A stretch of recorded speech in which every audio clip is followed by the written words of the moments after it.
Today we've got a leaked video at the Samsung Galaxy S26 Ultra, alongside a stack of final confirmations that we've been waiting for, and things are finally starting to lock into place.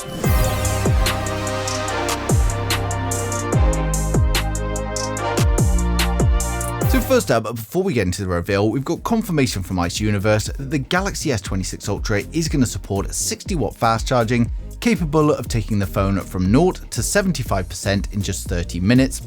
Now, as always, these results come from Samsung's controlled lab testing, so real-world performance is going to vary, and while it's still way behind some competitors, it is at least an improvement over previous generations. Now, next up, Ice Universe has also shared images of the protective film for the S26 Ultra's camera module, and this further backs up his earlier reports that Samsung is ditching that vinyl record-style camera ring, and instead we're getting a much cleaner, more premium look. And honestly, I think the bold black design looks much better. Now, alongside this, code discovered in One UI 8.5 confirms upgraded camera assist features, and you're now going to be able to adjust how soft video footage appears, just like you can with photos, and even fine-tune autofocus speed and sensitivity. Now, combine that with the wider aperture on the main camera and the new lens coating designed to reduce lens flare, this should result in noticeably better light capture, especially when shooting videos. Now, One UI 8.5 has also revealed more details about the new privacy display feature. It confirms that it can be toggled on or off directly within the UI, and you'll even be able to enable it for some sensitive apps like banking.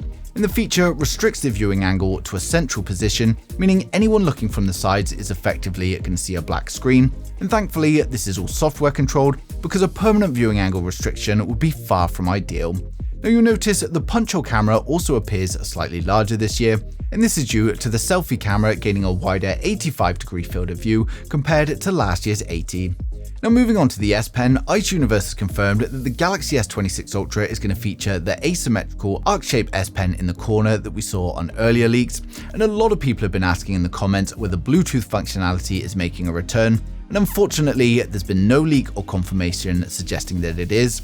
And based on that, I'm going to assume Bluetooth support won't be included, although if consumer backlash is loud enough, there's always a possibility that Samsung could reconsider in the future. Now, pricing is another area where things have got really messy. Earlier reports suggested Samsung would be keeping pricing the same across the whole lineup, but more recent leaks point towards a possible price increase. Now, this is easily the most inconsistent reports and rumors we're getting right now. While I'm hoping prices remain unchanged, Samsung's mobile CEO TM Rowe has already warned that the company is facing one of the toughest pricing environments yet for memory components, so a small bump wouldn't be surprising.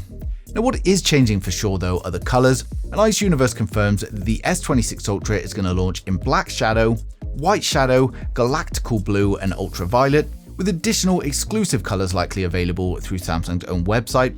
And you'll also notice that titanium has been dropped from the color naming, and this is because Samsung is moving away from titanium this year and it's switching back to aluminium.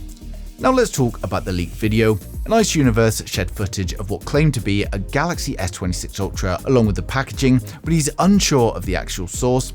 And personally, I think this one is definitely a fake.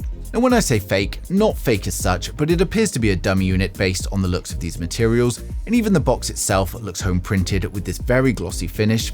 Samsung usually sticks with a much more refined matte packaging, so this just doesn't line up. Now, to give you a clear idea of what you can actually expect though, I've created these 3D renders based on all of the leaks and confirmations, and the colors are estimated though, so the exact shades may differ at launch, but based on previous releases, these should be close to the real thing. Now, for those getting excited, we're now going to run through the full specs, design, and the expected pricing of each model in the range, so hit subscribe now and we'll get right into it. So first up, we've got the standard Galaxy S26, which is coming with a 6.3-inch dynamic AMOLED display. We get a 120Hz display with HDR10 Plus and a resolution of 1080 by 2340, and it's going to be protected by Gorilla Glass Victus 3. We get a 12-megapixel punch-hole camera for the selfies, and then over on the rear it's a triple camera setup consisting of a 50-megapixel primary camera, a 12-megapixel ultra-wide, and a 12-megapixel telephoto. It's going to be powered up by the Snapdragon 8 Elite Gen 5 in some regions, with the Exynos 2600 globally, and it's coming with 12GB of RAM and up to 512GB of storage, which will be UFS 4. We get a 4,300 mAh battery with 25-watt fast charging and 15-watt wireless charging, and of course it's going to come with 5G, Bluetooth 6, Wi-Fi 7 and ultra-wideband support, and it's going to be launching with One UI 8.5 based on Android 16, and it's expected to launch from $800 in January 2026. Next up, we've got the Galaxy S26 Plus, which is coming with a 6.7-inch dynamic AMOLED display. We get a 120Hz display with HDR10 Plus and a resolution of 3120 by 1440. It's going to be protected by Gorilla Glass Victus 3.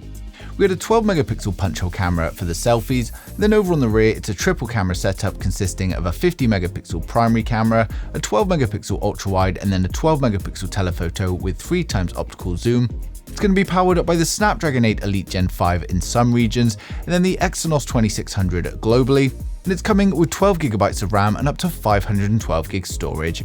We get a 4,900 mAh battery with 45-watt fast charging. It will of course come with 5G, Bluetooth 6, Wi-Fi 7 and ultra-wideband support, and it's going to be launching with One UI 8.5 based on Android 16. It's expected to launch from around $1,000 in January 2026. Next up, we've got the Galaxy S26 Edge, and this may be coming later in 2026 if it's not pulled from the lineup altogether. And it's coming with a 6.7-inch dynamic AMOLED display with a 120Hz display with HDR10 Plus, a resolution of 1440 by 3120, and is protected by Gorilla Glass Victus 3. We get a 12-megapixel punch-hole camera for the selfies, and over on the rear it's a dual camera setup consisting of a 200-megapixel wide-angle and a 50-megapixel ultra-wide. It's going to be powered by the Snapdragon 8 Elite Gen 5, and it's coming with 12GB of RAM and a choice of 256 or 512 storage, which will be UFS 4, and it's coming with a 4,200 mAh battery with improvements to fast charging. And it will of course come with 5G, Bluetooth 6, Wi-Fi 7 and ultra-wideband support, and it's going to be launching with One UI 8.5 based on Android 16. And if it does get launched, it's coming later on in 2026 at a launch price of around $1,100. Now finally, we've got the most premium model, the Samsung Galaxy S26 Ultra. And the S26 Ultra is coming with a 6.9-inch dynamic AMOLED display. We get a 120Hz display with HDR10 Plus and a resolution of 1440 by 3120, and it's going to be protected by Gorilla Glass Armor 3. We get a punch-hole camera top center to house a 12-megapixel selfie camera. And then over on the rear, we've got a quad camera setup consisting of a 200-megapixel primary camera with an aperture of f1.4. We've got a 50-megapixel ultra-wide, a 50-megapixel periscope with 5x optical zoom, and then a 12-megapixel telephoto with 3x optical zoom. It's going to be powered by the Snapdragon 8 Elite Gen 5 in all regions, and it's coming with 12GB of RAM and 1TB of storage, which will of course be UFS 4. It's coming with a 5,000 mAh battery with an upgrade to 60-watt fast charging and 25-watt wireless, and it will of course come with 5G, Bluetooth 6, Wi-Fi 7 and ultra-wideband support, and it's launching with One UI 8.5 based on Android 16. It is expected to launch from around $1,300 in January 2026. So overall, the Samsung Galaxy S26 Ultra is shaping up to be a solid release. We're seeing hardware upgrades, subtle design refinements, and a lot of software improvements that should genuinely enhance your day-to-day use. AI continues to play a major role, especially in photography and video. And while the faster charging isn't groundbreaking, it's still a welcomed upgrade.